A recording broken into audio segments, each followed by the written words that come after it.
আমার প্রিয় ক্ষুদে শিল্পীরা, তোমরা কি জানো আজকে আমি কি নিয়ে ছবি আঁকতে যাচ্ছি? আজকে খুব প্রচলিত একটি খেলা, যেটি গ্রাম বাংলায় একদম অনেক আগে থেকে খেলা হতো এবং আমিও ছোটবেলায় অনেক এই খেলাটি খেলেছি। সেই খেলাটি নিয়েই আমি আজকে একটি ছবি আঁকতে যাচ্ছি। তো তোমরা কি কেউ শুরুতেই গেস করতে পারো যে আমি কোন খেলাটি নিয়ে ছবি আঁকছি অথবা এই খেলাটির নাম? আর তোমরা কে কে এই খেলাটি খেলেছো আমাকে কিন্তু অবশ্যই জানাবে। সবুজ গ্রাম, বাড়ির উঠোনে নরম ঘাস, চারদিকে রোদের আলো ঝিলমিল করছে। সেখানে 3-4টি শিশু, তারা মুখে হাসি, চোখে আনন্দ নিয়ে খুব আনন্দ করে খেলছে। খেলাটির নাম আমি তাহলে বলে দিচ্ছি। খেলাটি হচ্ছে ইচিং বিচিং খেলা। ইচিং বিচিং খেলাটি ছোটবেলা থেকে আমার খুব প্রিয় ছিল। আমি নিজে খেলেছি, আমার বড় ভাই বোনদেরকে খেলতে দেখেছি। এই খেলাটির শুরুটা হয় অনেকটা এমনভাবে যে একজন বান্ধবী বলে উঠলো, চলো আমরা ইচিং বিচিং খেলি। আর সাথে সাথে সবাই রাজি হয়ে যায়।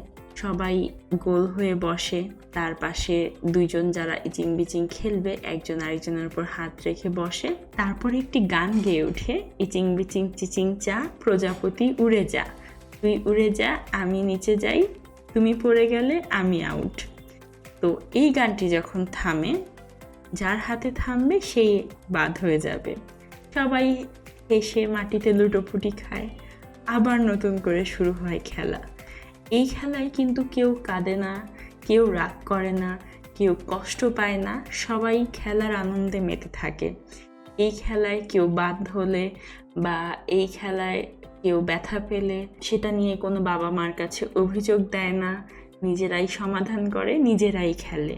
এভাবেই কিন্তু আমাদের গ্রাম বাংলার একদম প্রাচীন থেকে এই খেলাগুলো প্রীতি মেলবন্ধনের সৃষ্টি করছে সবার সাথে সবার। গ্রামের শিশুরা কিন্তু আমাদের শহরের মতো মোবাইল ফোন, ল্যাপটপ, স্ক্রিন এই জিনিসগুলো খুব বেশি অ্যাভেলেবেল পায় না। তাদের কাছে আনন্দ মানেই বন্ধুত্ব, খেলাধুলা, এগুলোতেই যেন তারা মজা পায়। এবং বাচ্চারা এভাবেই দল বেঁধে খেলতে খেলতে শিখে যায় কিভাবে একসাথে থাকা যায়, কিভাবে হার জিত যাই হোক উভয়ই মেনে নেওয়া যায়। দেখো, আমি কিন্তু আজকের আমার এই ছবিটিতে সেই দৃশ্যটাই ফুটিয়ে তোলার চেষ্টা করেছি। আমি এখানে ছবিতে একটি উঠান, পাশে একটি ঘর, 3-4টি মেয়ে যারা তাদের নিজেদের মতো করে খেলায় মেতে উঠেছে, তারা আনন্দ করছে।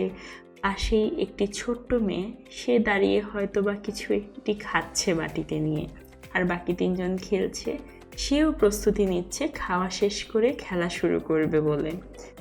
তো এই আনন্দ, এই স্মৃতিগুলোই গ্রাম বাংলার মধ্যে মানুষের প্রীতি, ভালোবাসা এবং মেলবন্ধন ধরে রাখে। তোমাদেরও যদি এরকম কোনো মজার স্মৃতি থাকে, তাহলে আজকেই কিন্তু তোমরা তোমাদের বড় ভাই বোন বা বাবা মাকে নিয়ে এই ইচিং বিচিং খেলাটি খেলতে পারো। ছবিটিতে তোমরা দেখতে পাচ্ছ আমি এখন কালার করছি। এখানে আমি লাল, কমলা, গোলাপি, বেগুনি এই ধরনের রঙগুলোর একটি মিশ্রণ রাখার চেষ্টা করেছি। পিছনের আকাশটা খুব হালকাভাবে বুঝিয়েছি, যেন আমার সাবজেক্ট যেগুলো আছে, যেমন গাছ, মানুষ, ঘর, এই জিনিসগুলো যেন খুব সুন্দরভাবে ফুটে ওঠে আর গাছগুলো দেখতে যেন খুবই প্রাণবন্ত লাগে। আর তোমরা যারা বাসায় থাকো, বাসায় বসে ফোন স্ক্রল করো কিংবা ল্যাপটপে গেমস খেলো, আজকে তোমরাও কিন্তু একটু বাইরে গিয়ে খেলতে পারো। হয়তো তোমাদের দাদি কিংবা তোমাদের বাবা মা এই খেলাগুলোর কথা জানেন, তারাও একসময় খেলেছেন। আর তুমি যদি ছবি আঁকতে ভালোবাসো, এমন একটি ছবি আঁকো যেটা শুধু চোখে না মনেও থাকে।